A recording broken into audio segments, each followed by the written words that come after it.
మనుషులతో పాటు పశువులను కూడా బాగా చూసుకునేవా లేదా?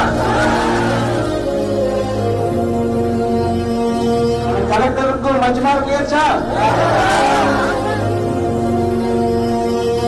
నిజంగా ప్రతి ఒక్కరికి మంచి జరగాలి, మంచి జరిగిన తర్వాత జరిగిందా లేదా అని చెప్పి చూసే కార్యక్రమం ఎప్పుడు జరగల.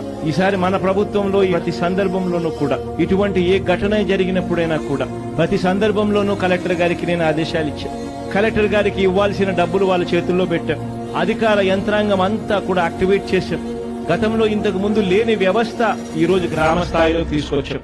ఎంతో మంది ప్రభుత్వం వచ్చిందండి, ఎంతో మంది అధికారులు వచ్చారు. రోడ్ అండ్ చేయడం, రోడ్ అండ్ వెళ్ళిపోవడం, ఇలాగ ఎప్పుడు మాకు మీటింగ్ ఎత్తి మా బిడ్డ మా దగ్గరకు వస్తాడని మేము ఆశించలేదు.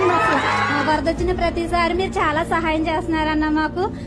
మాకు భోజనం అందని టైంలో చుట్టూ వరద వచ్చేసినా గానీ అన్న మాకు పడవల మీద మరీ భోజనాలు అందించారన్న, మంచినీళ్ళు కూడా వేసారన్న. మాకు వరద వచ్చినప్పుడల్లా చాలా కష్టాలు పడుతున్నామండి. మగవాళ్ళు అయితే రేవుల మీద ఈడికెళ్ళి తెప్పలేసుకుని మరి చాలా ఇబ్బంది పడి దూడలు అలాగా పశువుల లంక మురమల్లా అలాగ వెళ్ళిపోతే చాలా ఇబ్బంది పడి బ్రిడ్జి దగ్గర తీసుకొస్తుంటే మన దూడలకు మేత ఇచ్చి మా జగన్ గారు ఎంతో ఆదుకుంటున్నారండి.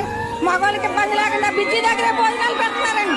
బ్రిడ్జి దగ్గర కూడా భోజనాలు పెట్టి ఇంటింటికి వాటర్ ఇచ్చి జనం కూడా నామల మీద వచ్చి అలాగే మమ్మల్ని ఆదుకుంటున్నారండి. మరి అలాగే ఈ సంవత్సరం కూడా వరద వచ్చిందండి. వరద వచ్చిన